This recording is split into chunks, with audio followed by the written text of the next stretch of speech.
Okay, इस video में हम फिर से डिस्कस करते हैं। मैंने इससे पहले वाले वीडियो में समझाया है कि कैसे ग्रुप्ड क्लास इंटरवल में कैसे हम डायरेक्ट मेथड का इस्तेमाल करते हैं, अज्यूम्ड मीन मेथड का भी इस्तेमाल कर सकते हैं और स्टेप डिवीजन मेथड का भी हम इस्तेमाल कर सकते हैं, ठीक है, मीन को फाइंड करने का। तो इससे पहले वाले वीडियोस में हमने मीन फाइंड करना सीख लिया है तीनों टाइप के क्वेश्चन पे।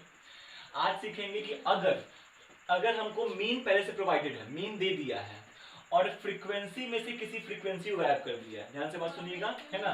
फ्रीक्वेंसी में किसी फ्रीक्वेंसी को, किसी एक फ्रीक्वेंसी को फिलहाल अगर गायब कर दिया है, एक से अधिक यानी दो फ्रीक्वेंसीज भी गायब हो सकती हैं, ठीक है।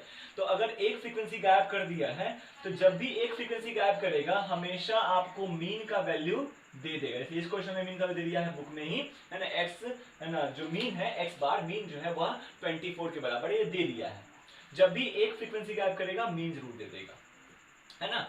फ्रीक्वेंसी गायब हुआ मीन दे देगा। अगर दो फ्रीक्वेंसी गायब होगी, दो फ्रीक्वेंसी गायब होगी, ठीक है, तो सम ऑफ फ्रीक्वेंसी, मीन तो देगा ही, सम ऑफ फ्रीक्वेंसी भी टोटल सम कितना आने वाला है जोड़ जाड़ के वो भी दे देता है अक्सर, ठीक है, क्लियर है।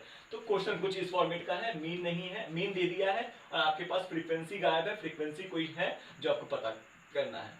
तीनों में से किसी मेथड का इस्तेमाल करके हम फ्रीक्वेंसी का पता लगा सकते हैं, क्योंकि ये ग्रुप्ड क्लास इंटरवल का केस है। और मैंने बताया था कि ग्रुप्ड क्लास इंटरवल में, है ना, हम अज्यूम्ड मीन भी लगा सकते हैं, स्टेप डिवीजन भी लगा सकते हैं और डायरेक्ट मेथड भी लगा सकते हैं, जो इशू है। अगर हमको डायरेक्ट चलाने का मन है, ठीक है, तो सिर्फ और सिर्फ इतना ही काम करने की जरूरत है, इसके बाद ही काम करने की आवश्यकता नहीं है। क्या क्या है काम? CI तो दिया रहेगा, FI तो दिया रहेगा, ठीक है। क्या करना है? CI से आपको निकालना है XI, याद होगा XI का मतलब होता है क्लास मार्क। क्या होता है? XI का मतलब होता है क्लास मार्क, या फिर इसको, है ना, क्लास का मीन भी कहते हैं, mean of the class, mean of the class interval, class mean भी कहा जाता है। कैसे निकलता है ये? तो अपर प्लस लोअर और बाई में 2 करके निकलता है क्लास मार्क, जिसको हम लोग XI से दिखाते हैं। कैसे निकलता है? अपर प्लस लोअर बाई 2 करके निकलता है।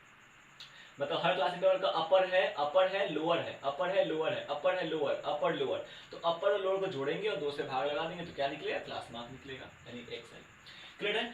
XI को हमने लिख लिया, सबका लोअर अपर है, जोड़ा 2 से भाग किया, जोड़ा 2 से भाग किया, है ना, लोअर अपर जोड़ा और 2 से भाग लगाया। या फिर शॉर्टकट में, है ना, क्योंकि सभी क्लास इंटरवल का साइज फिक्स है। साइज का मतलब, क्लास साइज का मतलब क्या होता है? क्लास साइज का मतलब लोअर और अपर के बीच में कितने का अंतर है ना। तो अपर में से लोअर को माइनस कर दो, क्या निकलेगा? क्लास साइज, जिसको हम लोग H से दिखाते हैं, H से। बहुत सारी बुक में इसको I से भी रिप्रेजेंट किया गया है। मैंने I नहीं लिया क्योंकि मैंने I का इस्तेमाल कर लिया है XI FI तरह से नोटेशन करने में, इसलिए मैंने I नहीं लिया है। कहीं कहीं बुक में I भी दिखाता है। तो H से या फिर I से किसको दिखाते हैं? क्लास साइज को दिखाते हैं। जब क्लास साइज सब में सेम होता है तो XI निकालने के लिए बहुत टेंशन नहीं है। पहले वाले क्लास इंटरवल का XI निकाल लो और जो भी क्लास का साइज है, क्योंकि क्लास साइज सब में सेम होने वाला है, तो उसी क्लास के साइज को पहले वाले XI में जोड़ दो और जोड़ते हुए चले जाओ तो आपको XI सारे निकल जाएंगे, तो थोड़ा समय बच जाता है इससे। अब ऐसे लंबा मेथड तो है ही, lower plus upper by 2, lower plus upper by 2 कर दो, निकलते चला जाएगा। डायरेक्ट मेथड में हमको एक और कुल मानना पड़ता है, जो कि है FI इंटू XI। फ्रीक्वेंसी को XI जो भी आपने निकाला उससे मल्टीप्लाई कर देना होता है, ठीक है। 3 5 जा 15, 15 4 जा 60, P इंटू 25। अभी यहाँ पे A की आवश्यकता नहीं है बोलने की, है ना। P इंटू 25 कितना जाएगा? 25P हो जाएगा। 3 इंटू 35 105, 2 इंटू 45 90। समझ में आई बात ना? ठीक है। फिर जो भी FI XI आता है उसको जोड़ लेते हैं, जो भी FI है उसको जोड़ लेंगे। जोड़ते समय अक्सर बच्चे गलती कर जाते हैं, इसको भी जोड़ देते हैं, जबकि ये जो नंबर है ये अल्फाबेट वाला नंबर है। इसमें ये अल्फाबेट के नंबर कभी जुटते नहीं है नंबर में, नंबर सिर्फ नंबर से जुटेगा, अल्फाबेट के नंबर वैसे ही प्लस में रह जाएंगे।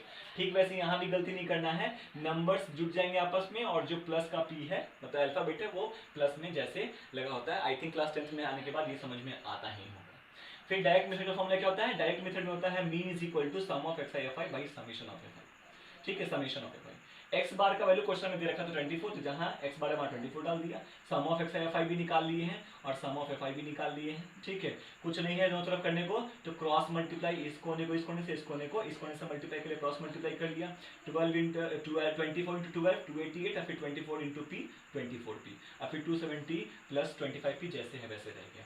इसी को सॉल्व किया तो P इज इक्वल टू 18 तक हम पहुंच गए, ठीक है, ये प्लस में 25 जाएगा तो माइनस में 25, और 288 प्लस में जाएगा तो माइनस में 288, तो 24p में से गया 25p तो माइनस में p बचेगा, और 270 में से गया 288 तो बचेगा माइनस में 18, इसे भी कैंसिल, मतलब माइनस माइनस कैंसिल हो गया, तो डायरेक्ट मेथड ये निकल गया। मान लो हमको डायरेक्ट मेथड ना करके हमको अज्यूम्ड मीन मेथड के इस्तेमाल से सॉल्व करना था, p का वैल्यू फाइंड करना था, कर सकते हैं, कोई इशू नहीं है। तो उसके लिए क्या करना था, अज्यूम्ड मीन मेथड में, चूंकि नाम ही इसी को बोलते हैं शॉर्टकट मेथड भी, तो नाम ही है अज्यूम्ड मीन, तो एक मीन तो अज्यूम करना पड़ेगा, इसीलिए मैंने यहाँ पे है ना एक मीन अज्यूम कर लिया था। मीन कहाँ से अज्यूम करते हैं, जो भी क्लास मार्क वाला कॉलम है, यानी xi वाला जो कॉलम होता है उसी में से किसी भी एक को फ्री है मानने के लिए, किसी भी एक को मीन मान लेते हैं। हमेशा बीच वाले को मानना चाहिए, जो बीच में पढ़ रहा हो लगभग में उसी को मानना चाहिए, है ना। इससे कैलकुलेशन थोड़े छोटे हो जाते हैं, ठीक है, ऐसे मानने को आप कोई भी मान सकते हो, ठीक है। तो अज्यूम मीन मान लिया हमने 25 को, और फिर अगर आपको है ना अज्यूम मीन मेथड से बनाना है तो उस मेथड में आपको इसकी जरूरत नहीं है, आप इस कॉलम को नहीं यूज करोगे, मतलब लिखोगे ही नहीं इस कॉलम को, सीधा xi बनाओगे और सीधा di लिखोगे। di कैसे निकालेंगे, di को मतलब होता है डेविएशन, di का मतलब क्या होता है, डेविएशन होता है। कैसे निकलता है ये, है ना, जो भी मीन आपने माना है xi माइनस है ना, जो भी मीन माना है a उसको xi में से, क्योंकि xi में से तो माना है, xi में से मान रखे हैं हम, तो जो भी xi है हमारे पास उसमें से जो मीन माना है उसी को माइनस कर देंगे xi में से, तो जो आएगा उसको di कहते हैं। जैसे 5 में से 25 को माइनस किया, 15 से 25 को माइनस किया, फिर 25 में से 25 को माइनस किया, 35 में से 25 माइनस किया, 45 में से 25 माइनस किया, हमेशा मीन माइनस होगा xi में से, तो हमारे पास di आ गया, di आ गया। अगर अज्यूम में जा रहे हैं तो ये वाले कॉलम की आवश्यकता नहीं, वाला कॉलम हम बनाएंगे ही, ठीक है। फिर क्या होता है, अगर अज्यूम मीन मेथड पे हैं तो फिर हमको काम यहाँ तक करना है, इसके आगे का कहानी हमको यूज नहीं करना है, ठीक है। तो कैसे काम होता है, फिर एक कॉलम बनेगा जिसमें fi को di से करेंगे multiply, 3 into minus 20, 4 into minus 10, p into 0, 3 into 10 और 2 इंटू 20, है ना, समझ में बात। मल्टीप्लाई करके हमारे पास ये सब आ गया, ठीक है। फिर सम ऑफ fi di निकालते हैं, सम ऑफ fi तो निकल चुका है, और ये है हमारा अज्यूम में इस्तेमाल होने वाला formula, mean is equal to sum of fi into di plus में है ना बाई fi प्लस में a, समेशन मतलब मीन दे रखा है 24, fi di आया है माइनस में 30, बाई में fi है आपका 12 प्लस p, प्लस में जो मीन आपने अज्यूम किया था 12 ना सॉरी 25 अज्यूम किया था, 25 डाल दिया, और फिर इसको सॉल्व किया, प्लस 24 है इधर, ये माइनस में सॉरी प्लस में 25 है, इधर आएगा तो माइनस में 25, तो माइनस में 1 हो जाएगा, और सॉल्व करके फिर p इज इक्वल टू 18 तक पहुंचे। देख रहे हो आंसर बिल्कुल सेम है। मान लो कि नहीं, मेरा मन हुआ कि नहीं हम चले जाएं स्टेप डिवीजन पे, थोड़ा और चला कर लें, तो फिर ये वाला है ना स्टेप भी इंक्लूड हो जाएगा, और जैसे ही हमने सोचा कि हमको जाना है स्टेप डिवीजन पे, फिर ये जो इनटू वाला काम fi इंटू डी वाला जो कॉलम था, फिर इसकी जरूरत नहीं है, इसको भी मिस कर देंगे, है इसको लिखेंगे नहीं, है ना। ci है, fi है, xi निकालेंगे, फिर di निकालेंगे, और di के बाद सीधे ui निकालेंगे। ui मतलब होता है स्टेप डेविएशन, ui का मतलब क्या होता है, स्टेप डेविएशन होता है। कैसे फाइंड करते हैं, जो भी di है उसको h से भाग लगा देते हैं। h का मतलब याद है ना, h का मतलब या i का मतलब क्लास साइज, मतलब u माइनस एल, अपर माइनस लोअर, है ना, सबका क्लास साइज सेम ही है, ठीक है। यहाँ पे 10 है, यहाँ पे कितना है 10 है, ठीक है। तो जो भी di आया है उसको 10 से भाग लगा दो, ठीक है। माइनस 20/10, माइनस 10/10, 10/10, 20/10, 0/10 कर दिया डिवाइड, देखो और छोटा हो गया, देखो और छोटा हो गया, ठीक है। फिर जो भी ui आया है मल्टीप्लाई करेंगे fi से, fi को ui से कर दो multiply, fi into ui, 3 into minus 2, 4 into minus 1, p into 0, 3 into 1 और 2 इंटू 2 कर लिया multiply. After multiplying sum of fi into ui निकाला, ठीक है। और फिर हमारे पास फॉर्मूला है mean is equal to sum of fi ui by fi into h, plus में रखा, वैल्यूज को सॉल्व किया तो फिर p इज इक्वल टू 18, ठीक है। तो इसका मतलब मेथड हम कोई भी इस्तेमाल करेंगे, मेथड हम कोई भी इस्तेमाल कर ले, है ना, मिसिंग फ्रीक्वेंसी को निकालने के लिए, है ना। अगर ग्रुप्ड इंटरवल है तो मेथड कोई भी होगा, रिजल्ट हमेशा सेम होना चाहिए। बस बढ़ने का तरीका मैंने समझाया कि ऐसे ही बढ़ना है, ऐसे क्वेश्चन तो बहुत सारे फ्रेम हो जाएंगे, ठीक है। जैसे यहाँ पे जब fi di पे गए हैं तो इस वाले में जब समीशन किए तो pu नहीं आया है, हो सकता है कि इस वाले में मिसिंग फ्रीक्वेंसी चला है, ठीक है।